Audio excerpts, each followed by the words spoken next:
আজকাল আমার কথাগুলো শুনতে আর কারো ভালো লাগে না।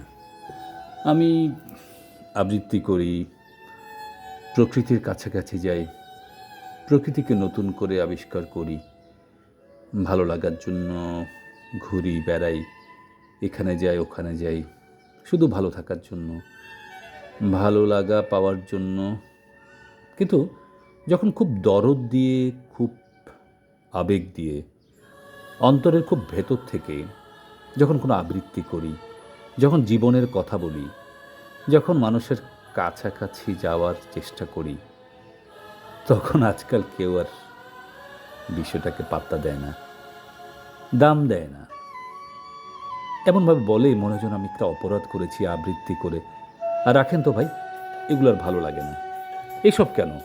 এসব শুনতে শুনতে আপনার কাছে দুঃখ ছাড়া কি আর অন্য কিছু নেই? হ্যাঁ, আছে, আমার কাছে দুঃখ আছে, যন্ত্রণা আছে, সবই আছে। কিন্তু সেটা তো আমারই।